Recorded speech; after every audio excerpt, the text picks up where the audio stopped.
સાધના એક સ્પષ્ટ રૂપે ક્લિયર શબ્દ છે. કદાચ કોઈ વ્યક્તિ છે આ શબ્દ ના હોત તો કોઈ પણ વસ્તુમાં છે એ મહારત હાસિલ ના કરી શકે. એટલો સુંદર શબ્દ છે સાધના. ઘણા લોકો છે જે પોતાના જીવનમાં સાધના કરવા નથી માગતા. પહેલી વસ્તુ તો એ સમજી લઈએ કે સાધના વગર શું કામે કોઈ પણ વસ્તુ સંભવ નથી. ઘણા લોકોના મનમાં એ પ્રશ્ન હોય કે સાધના એટલે કલાકો સુધી ધ્યાન કરવું, સાધના એટલે બધી જ વસ્તુને છોડી દેવી, બધી જ વસ્તુનો ત્યાગ કરી દેવો, પરિવારને છોડી દેવું અને પછી આપણે આપણી મસ્તીમાં રહેવું, આપણી આનંદમાં રહેવું. આ સાધના નહીં, આ સાધના નહીં. સાધના માને કે તમારી જે વસ્તુ પર કંટ્રોલ નથી, તમારી કોઈ પણ વસ્તુ પર કંટ્રોલ નથી અને તમે એ વસ્તુને છે હાસિલ કરી લીધી છે, તમે એ વસ્તુમાં છે મહારત હાસિલ કરી લીધા છે. સાધના એટલે તમે કામ કરવા બેસો અને તમારું મગજ છે 1000 વિરોધ કરે, 1000 તમારા મનમાં વિરોધ થાય કે આ કામ સાચું છે કે આ કામ નથી સાચું, કે આ કામ મારાથી પાર થઈ જશે કે આ કામ મારાથી પાર નહીં પડે. પરંતુ કોઈ પણ વસ્તુ છે, કોઈ પણ વસ્તુની તમે ચિંતા ના કરો અને પૂર્ણ રૂપે પોતાની પૂરી શ્રદ્ધા રાખીને એ કામ કરવા લાગી જાઓ અને એ કામ છે જે તમને અસંભવ લાગે છે એ કામને તમે સંભવ બનાવી દો, એને સાધના કહેવામાં. તમે કોઈ પણ વસ્તુ સાધી લીધી એને સાધના કહેવામાં આવે છે. વાત સ્પષ્ટ સમજવી જરૂરી છે કે સાધના ક્યારેય જીવનમાં સરળ હોતી જ નથી. જો સરળ હોત તો પછી સાધના જ ના હોય. સાધના વગર જીવનમાં ઉપલબ્ધિ સંભવ નથી. સાધના વગર આ દુનિયામાં કોઈ પણ ઉપલબ્ધિ સંભવ નથી.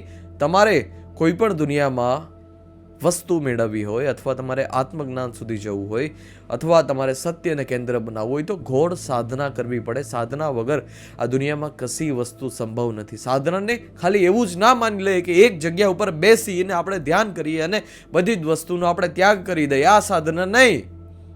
સાધના માના કે તમારે એ વસ્તુને એમાં સિદ્ધ કરી લેવું, એ વસ્તુને હાસિલ કરી લેવી, પોતાનું એ બાહુબલ બનાવી લેવું, પોતાની એ માનસિકતા બનાવી લેવી કે ભાઈ કોઈ પણ અસંભવ વસ્તુ છે, કોઈ પણ અસંભવ વસ્તુ છે કે જે સામાન્ય માણસ હંમેશા એ વસ્તુથી ભાગે છે, એ વસ્તુને તમારે હાસિલ કરી લેવી, એ વસ્તુમાં તમારે મહારત હાસિલ કરી લેવી. મહારત હાસિલ કરવી એ જીવન છે. પછી કોઈ પણ વસ્તુ ઉપર હોય. સાધના આ જ છે.